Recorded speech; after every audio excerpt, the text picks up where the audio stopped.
Hello and welcome back. Today we'll talk about oil price and how it is formed. Oil price is the catchword of the day. It is everywhere: TV, radio, papers. Yet it can be deceitful as there is no such thing as a universal oil price. Like the price of any other commodity, oil price is dynamic. It changes according to the major law of economics, the law of supply and demand. At the same time, it will be different depending on oil quality, place of origin, and distribution area. There exist various oil grades, different in quality and composition. These grades mostly depend on where this oil was produced. The major quality properties of oil are density and sulfur content. Experts distinguish between light, medium, and heavy grades. Typically, light grades are considered more valuable as they are a better raw material for manufacturing light petroleum products such as gasoline. Each grade has its own name, sometimes rather poetic. Thus, there exists Dubai crude, obviously produced in the United Arab Emirates, Brent, produced in the North Sea by the British, and the Venezuela produced grade with the beautiful name Santa Barbara. This abundance of various grades make it harder to analyze the markets. To make this task easier, experts selected several grades that serve as reference when it comes to price analysis. These are called benchmark or market grades. The primary global benchmark grades today are West Texas Intermediate, produced in the United States, and Brent, produced on the North Sea. Russian oil is traded as Urals grade. It is not a benchmark and its price depends on the Brent price. Urals is usually traded at a discount to Brent, as Russian oil is considered to be of inferior quality due to higher density and sulfur content. In the early days of petroleum industry, oil monopolies set their own prices.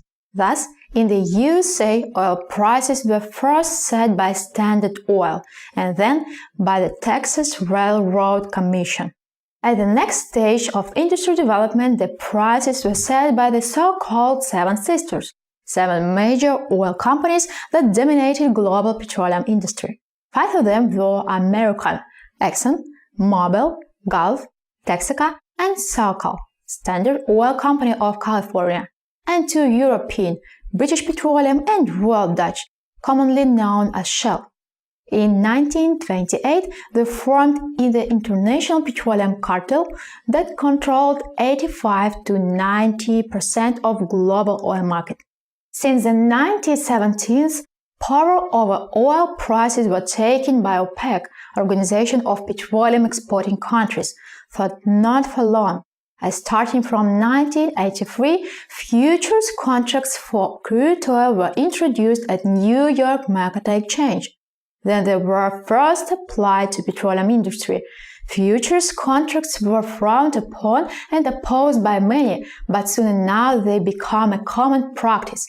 Futures contracts are attractive for both the seller and the buyer, as both of them, upon entering into the contract, hedge themselves against significant price changes.